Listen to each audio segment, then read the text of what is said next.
In network security, many appliances are available to help secure your network.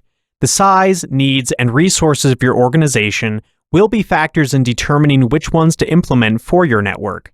In this lesson, we'll look at a few of these options. Let's start with proxy servers. A proxy is a person who has the authority to act on behalf of another person. Similarly, a proxy server acts on behalf of a client or user when attempting to access resources over the internet. The proxy server, in this position of an intermediary, provides a layer of protection to the client. A proxy server works on a store and forward model. This means the proxy deconstructs each packet, performs analysis, then rebuilds the packet and forwards it on if it conforms to the rules it's been configured with. The main benefit of a proxy is that client computers connect to a specified point on the perimeter network for web access. This provides a degree of traffic management and security. Proxy servers can also provide anonymity for users by masking their IP addresses. In addition, most web proxy servers provide caching engines. The proxy retains frequently requested web pages, eliminating the need to refetch those pages for subsequent requests. Proxy servers are also often used for content filtering and monitoring. They can block certain websites or filter out malicious content before it reaches the client. Proxy servers can even distribute incoming network traffic across multiple servers, helping to balance the load and improve the overall performance and reliability of a network. The next appliance is a jump server. A jump server is a hardened server that provides access to other hosts.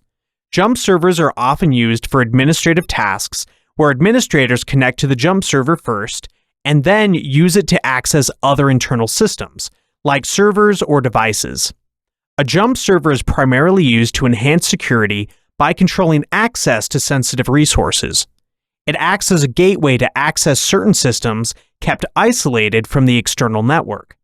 The jump server is typically locked down and secured to a higher degree, ensuring that only authorized users can access it, reducing the risk of unauthorized access to critical systems. Now, let's talk about load balancers. While primarily used to distribute network traffic across multiple servers to optimize performance, a load balancer can also serve as a security appliance in certain scenarios. A load balancer distributes client requests across available server nodes in a farm or pool. This is used to provision services that can scale from light to heavy loads and to provide mitigation against denial of service attacks. A load balancer also provides fault tolerance. When there are several servers in a farm, all identified by a single name or IP address via a load balancer, if one server stops working, client requests can be sent to another server in the same group. A load balancer can be deployed in any situation where there are multiple servers providing the same function. Examples include web servers, front-end email servers, web conferencing, and streaming media servers. There are two main types of load balancers, Layer 4 and Layer 7. A Layer 4 load balancer makes forwarding decisions on IP address and TCP UDP port values, working at the transport layer of the OSI model. A Layer 7 load balancer, or content switch, makes forwarding decisions based on application-level data, such as a request for a particular URL web address or data types like video or audio streaming, which requires more complex logic. Load balancers can also include a web application firewall that provides protection against common web application attacks. Modern load balancers often include features for traffic inspection and filtering. They can analyze incoming traffic for suspicious patterns, such as unusual request rates or malicious payloads. Traffic from potentially harmful sources can be dropped or redirected for further analysis.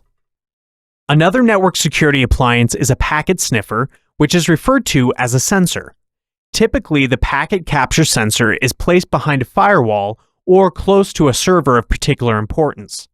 The idea is to identify malicious traffic that is managed to get past the firewall.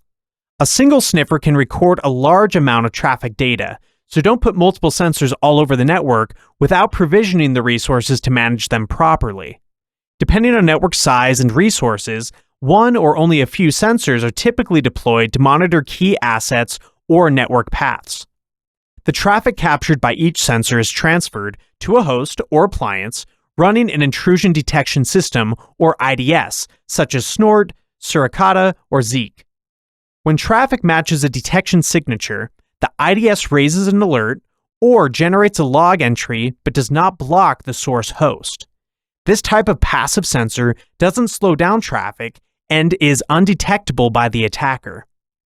An IDS is used to identify and log hosts and applications, and to detect password guessing attempts, port scans, worms, backdoor applications, malformed packets or sessions, and other policy violations.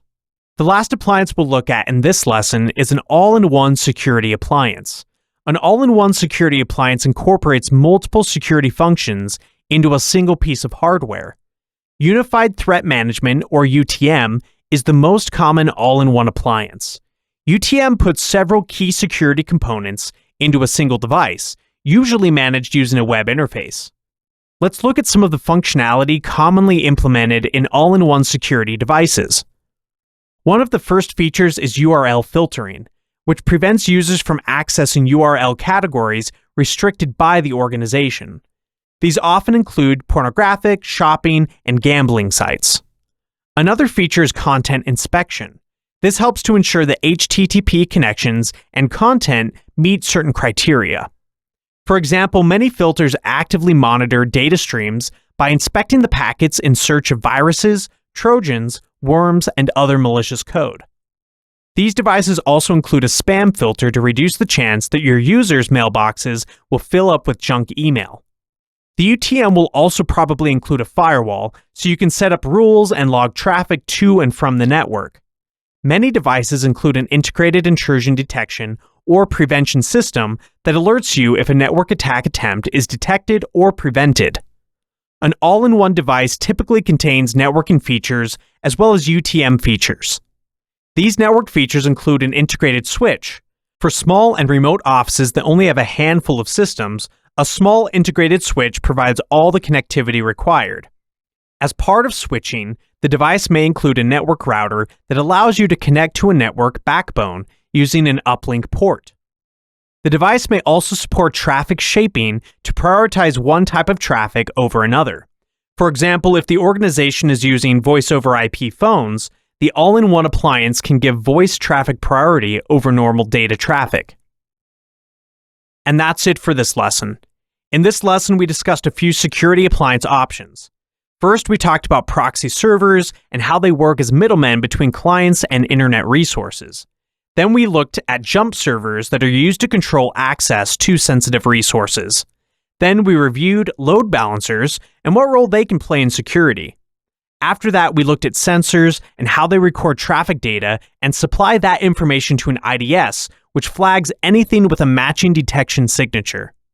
We ended this lesson by discussing an all-in-one security appliance called a Unified Threat Management Appliance, which can combine multiple devices into one appliance.